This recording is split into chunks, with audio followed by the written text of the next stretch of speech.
नमस्कार, भव्याश्री न्यूज से मैं नूपुर। बीते शनिवार को शाहजहांपुर के अपर सत्र न्यायाधीश पंकज कुमार श्रीवास्तव ने एक महिला रमनदीप कौर को फांसी की सजा सुनाई और उनके प्रेमी मिट्ठू को मिली उम्र कैद की सजा। जी हाँ, ये मिट्ठू और रमनदीप कौर ये दोनों एक दूसरे से परिचय हुआ था शादी के बाद। जी हाँ, इनके पति का नाम था सुखजीत सिंह, जो इंग्लैंड में रहते थे। इंग्लैंड में ही रमनदीप कौर और सुखजीत जी रहते थे और इनके 2 बच्चे भी हैं।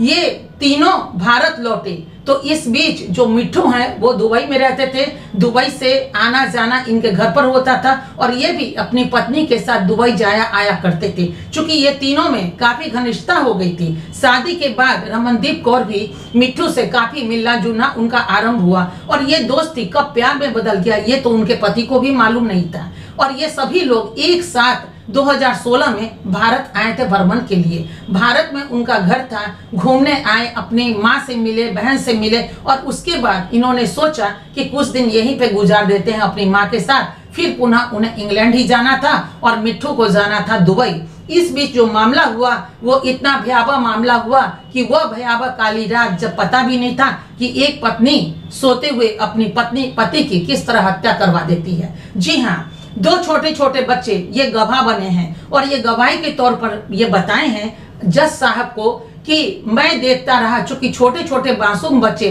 जो 8 और 9 साल के हैं वो उस समय सक्षम नहीं थे कि वो कुछ भी अपनी माँ को या फिर मिट्ठू को कुछ कर पाती, चूंकि वो थे बड़े और ये बच्चे पढ़ रहे थे। लेकिन आंखें जो बोलती है वो सच बोलता है। अभी वो बच्चे के गवाह के तौर पर, हालांकि गवाही के तौर पर तो 16 सदस्य वहां पे गवाही दिए हैं, लेकिन जो मामला छन कर आया विशेष गवाही बच्चे ने दे दी और उन्होंने कहा कि पापा हमारे सो रहे थे, अम्मा ने कहा इसे फिनिश्ड कर दो, यानी मिट्ठू को कहा कि फिनिश्ड कर दो और उसके बाद बड़ी हथौड़ा लेकर के उन्होंने पापा के सर पे मारा। पापा को 2 हथौड़ा मारा तो रमनदीप कौर कहती हैं कि ये अभी मरा नहीं और वो चाकू से अपने पति की अपने हाथों से गला रेत देती है और यहीं पे सुखजीत सिंह की हत्या हो गई और वो मृत्यु के गोद में समा गए। चलिए, 2 मासूम बच्चा अपनी आंखों से देखता रहा कि एक माँ किस तरह अपने प्रेमी के साथ मिल करके और मेरे पिता की हत्या कर दी। ये दर्द वो बच्चा तो कभी भूल नहीं सकता, क्योंकि कहा जाता है बच्चे भगवान के रूप होते हैं। और एक जज जो ऊपर बैठे हैं वो तो त्रिनेत्र हैं, वो तो देखते ही है कि सच्चाई क्या है। रमनदीप कौर 22 वकील बदलती रही इस इतने वर्षों में, एक के बाद एक किसी तरह जीत हासिल कर ले और अपने उस प्रेमी के साथ वो पूरा जीवन जी ले। लेकिन ऊपर वाले को कहाँ मंजूर होता है और न वक्त को ये बेईमानी मंजूर होता है जहाँ 7 फेरे के रिश्तों को आप इस तरह दागदार कर दें और उसके बाद उलझ कर रह जाए जिंदगी उसी में और एक पत्नी पति पे भरोसा न करे और पति पत्नी पे भरोसा न करे। जी हाँ, आज फांसी की सजा तो इन्हें मिल गया वो सुख जिस सुख के लिए वो बेचैन थी और अपने पति को छोड़ करके अपने प्रेमी के साथ मिलकर और हत्या को एक अंजाम दे दिया। चलिए, ये तो थी आपकी स्टोरी। अब हम इसके विस्तार में अगर जाते हैं तो यही लगता है कि आज की तारीख में पति पत्नी का रिश्ता इस तरह बोझिल क्यों बनता जा रहा है।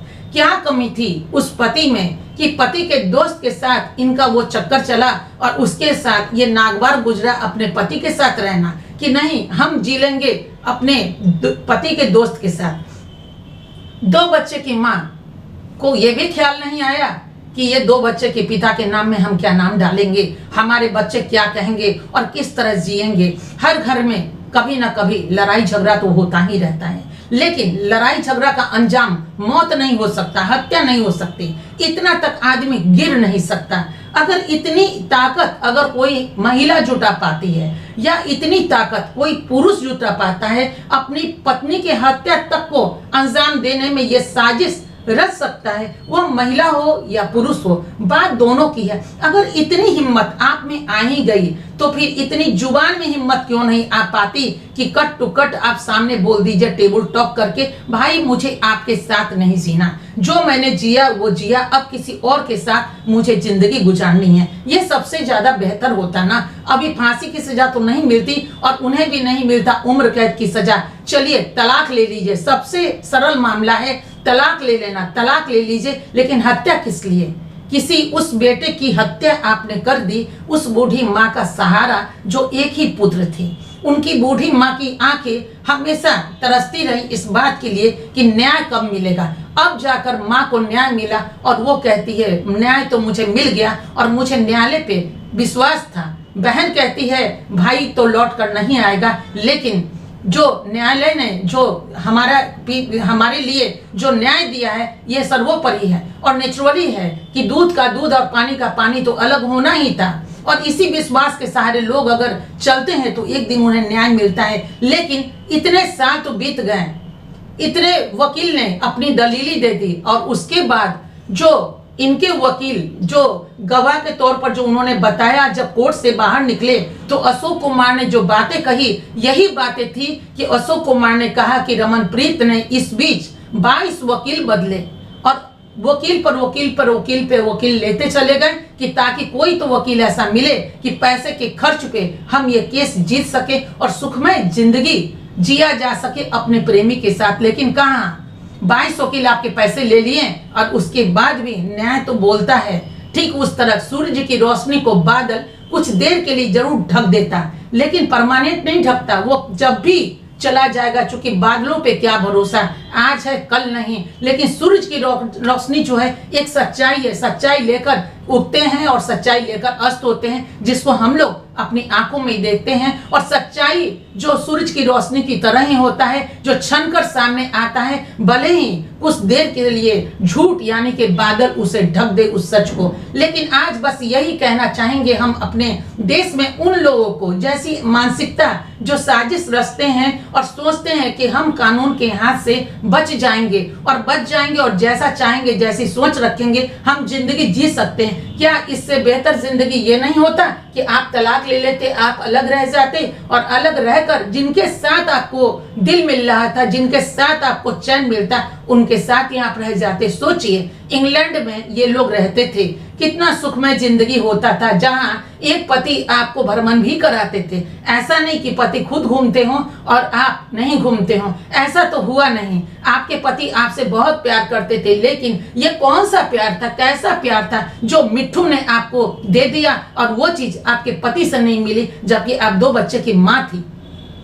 तो ये कहना बहुत अलग लगता है कि इस तरह की उलझन में आज उलझती जा रही हैं महिलाएं और उलझते जा रहे हैं पुरुष। एक पुरुष आखिर किस पर भरोसा करे और एक पत्नी किस पर भरोसा करे, जब सोए में अगर पत्नी ही साजिश रचे और पति ही साजिश रचे तो एक बेडरूम का क्या मामला हो सकता है। एक बेडरूम पर कैसे कोई भरोसा करे, किसी के साथ जिए और किसके साथ रहे। सवाल अब यहाँ पे आकर खड़ा हो चुका है कि जब पति सोया हो और अपनी पत्नी के साजिश में रचकर एक पति की हत्या हो जाती है, पति सोया हो और पत्नी अपने प्रेमी को बुला करके हत्या करवा देती है। बातें तो और भी है, जब रात में खाना बना तो पत्नी ने सब में नशीली दवाई मिला दी कि ताकि सभी लोग सो जाएं और ये बात का पता भी ना चले। लेकिन बच्चे खाना नहीं खाए थे, बड़ा बेटा खाना ही नहीं खाया और खाना जब नहीं खाया तो उसे नींद ही नहीं आई। अपनी आंखों से उन्होंने सारी की सारी घटनाएं देख ली और वही जाकर के जज साहब को कह दिया। बच्चे की बात कैसे ना माने जज, लेकिन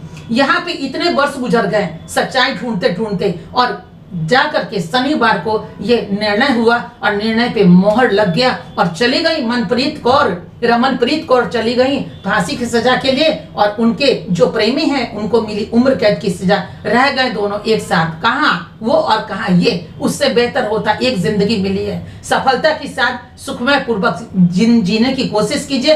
पति में ढूंढिए खुशी कहाँ है और पति भी उसी पत्नी में ढूंढिए कि खुशी कहाँ है। खुशी तो आपके हाथों में है, जैसे चाहिए गिव एंड टेक दीजिए और पा लीजिए। लेकिन ये कैसी खुशी थी जिस खुशी के लिए आप भटकते रहे। आंधियों में चिराग जलाने के लिए आप बढ़ते चले गए, लेकिन आंधियों में चिराग कभी नहीं जलता, उसको शांत करना पड़ता है। ये कौन सी भूख थी आप में जो आपके पति ने उसे शांत नहीं कर पाए और दे ना सके और दागदार बना दिया। आपने इस बहुत महत्वपूर्ण और खूबसूरत रिश्तों को दागदार बना दिए। खैर, पत्नी हो या पति, बस चलते चलते हम इतना जरूर कहना चाहेंगे कि ये मामला तो मामला है, इससे पहले भी बहुत सारे मामले हुए होंगे, लेकिन आगे आने वाले में ये मामला ना आए तो बहुत अच्छा रहेगा, बहुत सुंदर रहेगा। हर किसी की जिंदगी में अगर परेशानी हुई तो परेशानी से जूझिए, सामना कीजिए और उसे वहीं पे शांत करने की कोशिश कीजिए और नहीं तो अलग रहिए।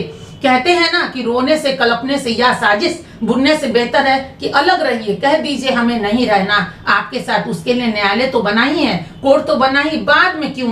गलत करने के बाद सॉरी तो होगा नहीं, और इतनी बड़ी गुनाह का सॉरी तो कहीं भी नहीं है। वो भगवान के दरवाजे पर भी सॉरी नहीं मिलेगा, लाख मत्ता आप टेक लीजिए। तो किसी मजहब के हों, साजिश रचने से पहले, करने से पहले 60 फेरों के रिश्ते को, दोस्ती के रिश्ते को, सब रिश्तों को सामने रख करके एक बार सोचना बहुत जरूरी है। और जरूरी है अलग होकर जीना, अलग होइए, जिए। और एक बात और भी कहना चाहेंगे कि जो लोग ये सोचते अगर पत्नी कह दे आपके साथ मुझे नहीं चलना है, नहीं जीना है, वहीं के वहीं तलाक दे दीजिए। क्या जरूरत है उस पत्नी को साजिश रचने की? जरूरत है नहीं, वक्त ही मत दीजिए। और अगर कोई पति कह दे कि भाई मुझे तुम्हारे पास नहीं रहना है, तुम्हारे साथ नहीं रहना है, अकेले जीने दीजिए ना।